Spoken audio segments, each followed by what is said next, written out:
Welcome to Financial Independence. Retire Early. My name is Bert. This is the 51st episode, and today I'll be talking about my home province, my home city rather, Polokwane in Limpopo, South Africa. This is an update of a video I did a few months, probably a few years ago, about how to turn the city into a metropolitan. So basically, it's just like a update on which sectors or how to increase the economic output of the city and this province, right? So to turn the city into metropolitan, we need to really increase its economic output. So this video is a video that specifically deals with how to increase drastically the economic output of the city of Polokwane so that we can turn it into a metropolitan city. Thank you for watching. If you like it, comment, subscribe, share with anybody else who you feel like the mayor, who is probably watching. Share with anybody who you think might find this content valuable, relevant, and let's keep improving our investment thesis so that we can reach financial independence and retire early. So I don't know the nickname for the city of Polokwane. I was about to, Cape Town is like the mother city. Gauteng is the city of gold. Polokwane is alive with possibilities. I don't know. But I love Polokwane.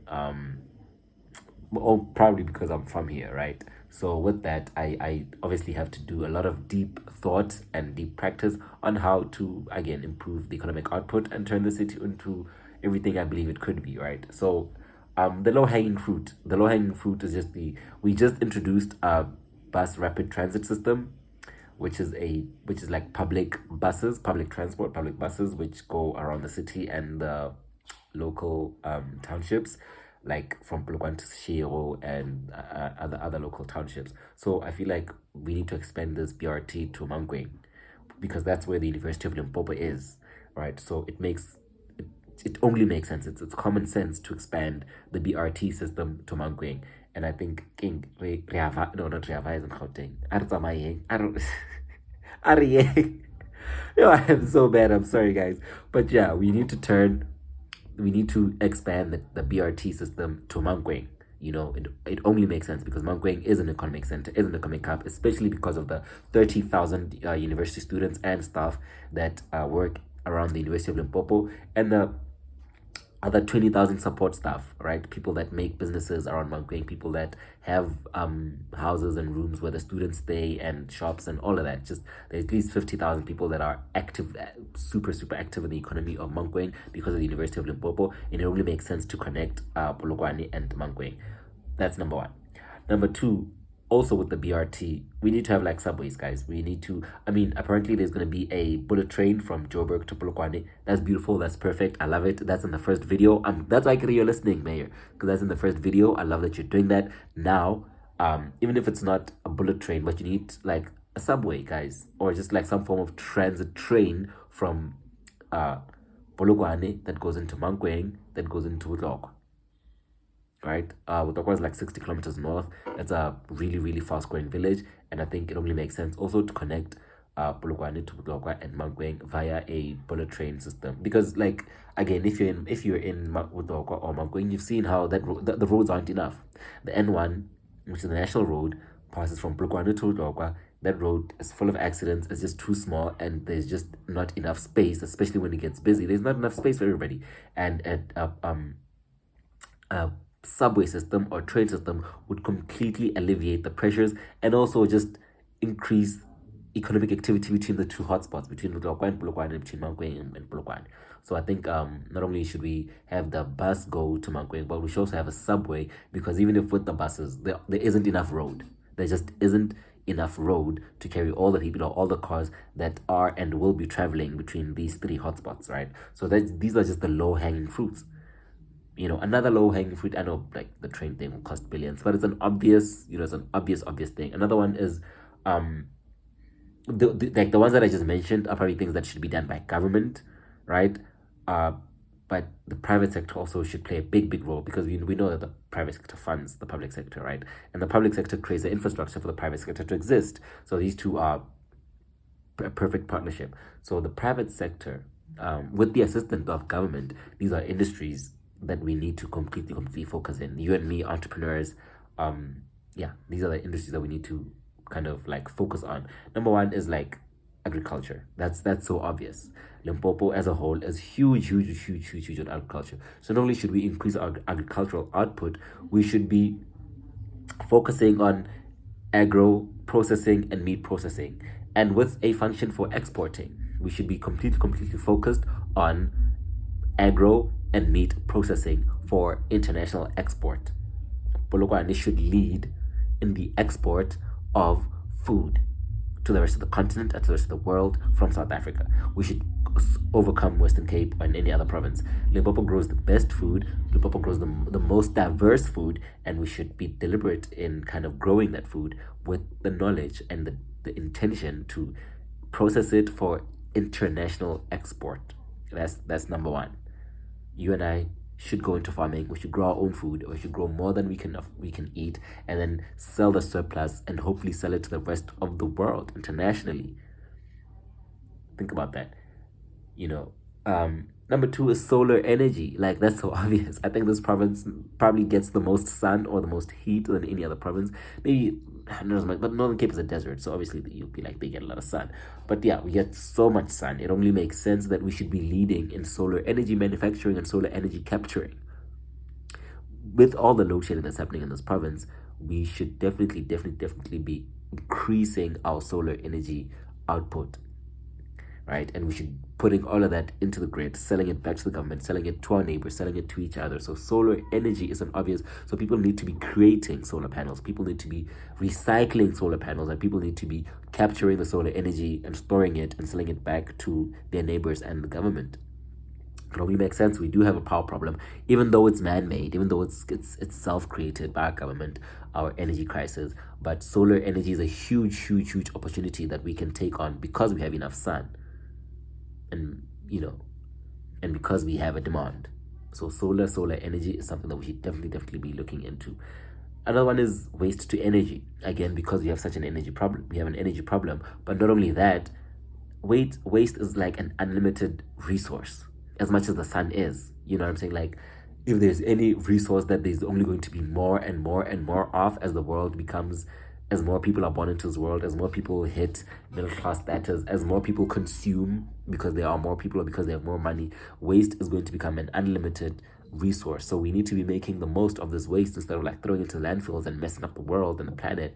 We need to be turning waste back into the circular economy and creating waste for energy plants. I think that is a obvious thing that we should be doing. We should be definitely turning waste into energy. And not only that, Polokwane has an international airport. We have the Polokwane International Airport, and Polokwane should be leading in the clean or green aviation fuel, which is, I think, is a form of biofuel, which does use some waste. So we should be turning some of that waste into biofuel and having Polokwane International Airport be the South African hub or Southern African hub, or even the sub-Saharan African hub of biofuel. We should be having planes from all over the world come and stop in our international airport to refuel on clean or cleaner biofuels and green fuel. I'm telling you, that is $1 billion opportunity. That is $1 billion idea that our government and maybe the private sector should definitely be looking into, creating, teaching, growing, people, private sector, creating more aviation fuel specialists, teaching more people how to create biofuels, and government should be supporting in giving us opportunity to sell it to any and every airplane that intends on stopping at the Polokwane International Airport. That is like waste to energy, but also aviation fuel, which is like super expensive. That is a like wonderful opportunity. I think people, give me like $1 million, bro. You know what I'm saying? I think people should be looking into creating cleaner aviation fuels or biofuels and selling them at the Polokwane International Airport, and turning Polokwane International Airport into the sub-Saharan hub for aviation biofuel. Simple. Still on the recycling tip, I think we just need to like recycle things that are easy to recycle: water, rubber, plastic, aluminium, glass, paper, and cardboard. Okay, none of these things should be going to any landfill. Polokwane should be very deliberate in teaching its citizens, teaching its businesses how to organize their waste so that we can create circular economy for the easily recyclable materials like water, rubber, plastic, aluminium, glass, paper, and cardboard.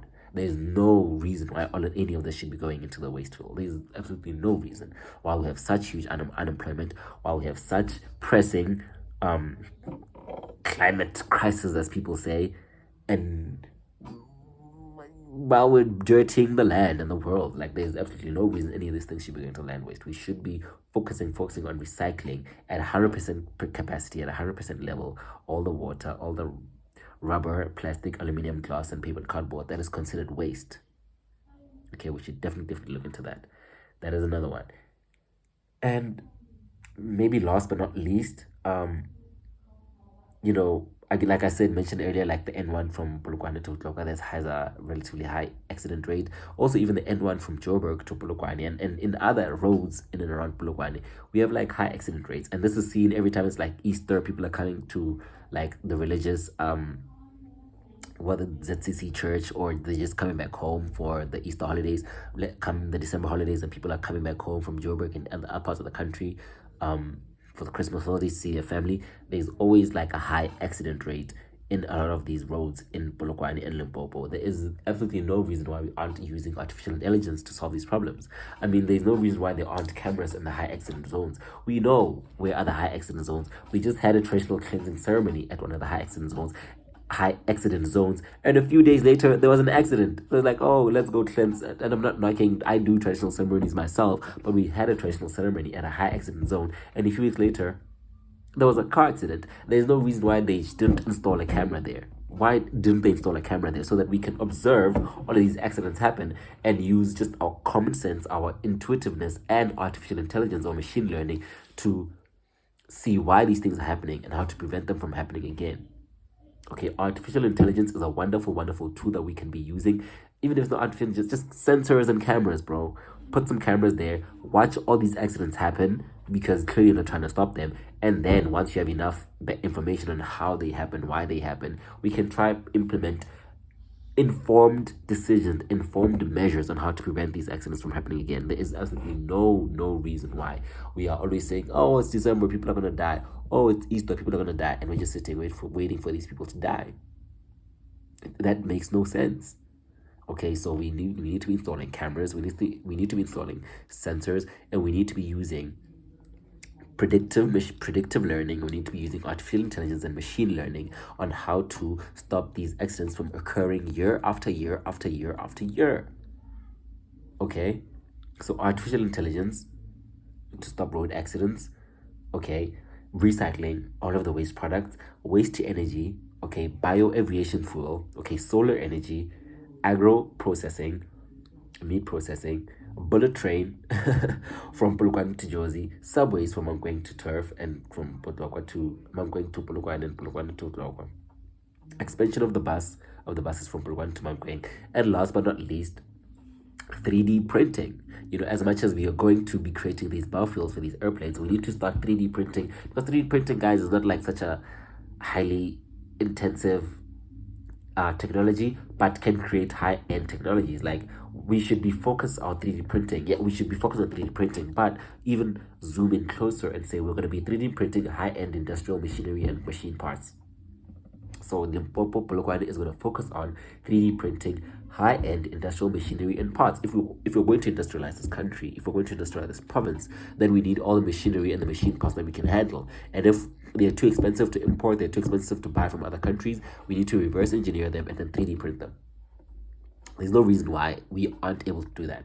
Okay, so we need to start learning how to 3D print, but more specifically 3D print high-end industrial machinery and industrial parts, so that we can industrialize this country, industrialize this province, industrialize this city. 3D printing, guys. I am telling you right now, 3D printing is the future. Okay, so look into 3D printing, look into AI, look into waste to energy, look into solar energy, look into cleaner aviation biofuel, look into recycling and a circular economy, look into meat and agro processing for international export, and look into just fixing the public transport system of this city. And I'm telling you, in 3 to 5 years time, this will be one of the richest cities in the country of London, Sub-Saharan Africa. So call me, Mr. Mayor, call me, okay, and let us turn Polokwane into the metropolitan that you think and you want it to be. Okay? Thank you for watching. My name is Bert. Bye.